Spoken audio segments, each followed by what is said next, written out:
Ah, no, that's way too cringy. I was going to say, get me some cake. Man City go goal crazy. Arsenal hold successful talks with Carrasco. PSG losing the cup for the first time in over 6 years. And there's loads of transfer rumours from around Europe. That and more coming up in the next few minutes as I'm your host, Matt Froelich. You are the One Footballers. This is the Daily News and it's my birthday. Someone get me some cake.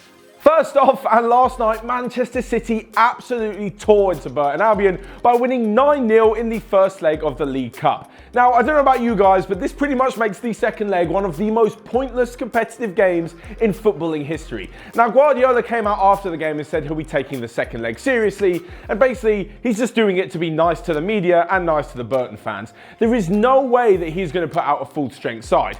Even if he puts out the under-16s, they're not going to lose 9-0 to Burton, no offence. But can you imagine if he actually does take it seriously, puts the likes of Sterling or Silva or Aguero out there, and then they get injured, he'll be absolutely ridiculed. There is no way he can trust them to go out there and not get injured because there's really no risk. This means that Manchester City have booked their place in the League Cup final for a few months' time, and it could be the first of 4 trophies for them this season. Now, I know that seems incredibly unlikely, but what do you guys think? Let me know in the comment section if Manchester City can go on and win all 4 trophies.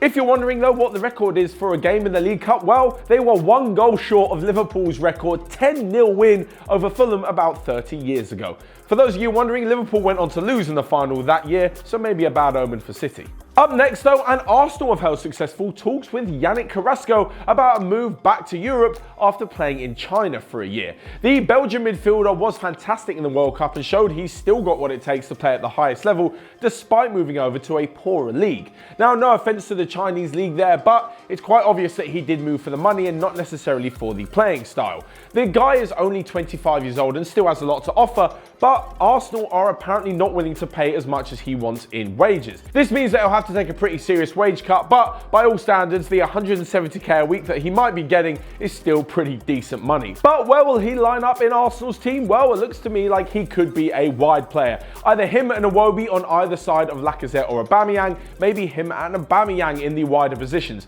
Whatever it means, it looks like Ozil could be closer to the exit door. And next up, some more cup news where PSG have lost in a French League Cup game for the first time since November 2012. They've won the last 5 editions of the trophy in a row, but they are now out to bottom of the league Guingamp.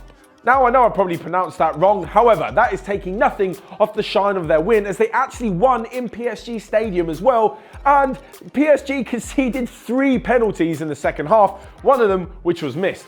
Basically, the son of Lilian Thuram, Marcus Thuram. Lilian Thuram was the French defender who won the World Cup in '98, for those of you who don't know. His son Marcus missed a penalty, then Neymar scored, then another player from Guingamp scored a penalty before Thuram scored another penalty in the last minute to win 2-1. Elsewhere in the League Cup, though, despite struggling with Monaco, Thierry Henry has managed to guide his side into the next round after they won on penalties 8-7. And lastly but not least, we have a roundup of the day's transfer news. Firstly, Alvaro Morata has apparently been linked with a move to Atletico Madrid. Diego Simeone has refused to comment whether or not he has made an offer for the player, but it looks like any sort of deal won't see Diego Costa returning to Stamford Bridge in the other direction. Elsewhere, if Tottenham do get rid of Toby Alderweireld this month, they are looking to Sampdoria youngster Joachim Andersen, and Declan Rice could be moving to Manchester City as a replacement for Fernandinho, although that looks to be happening in the summer. Lastly but not least, West Ham have received a bid from an unnamed Chinese club for striker Marko Arnautovic. The Austrian forward is apparently worth 35 million, but it looks like West Ham have no intention of letting their top goal scorer go. So that's all from me for today. Make sure you smash that like button down below and also hit the subscribe button if you are new around here. Of course, let me know in the comment section everything on today's daily news. Do you really think Man City are going to play any first team players in the second leg? What do you think of all the day's transfer news?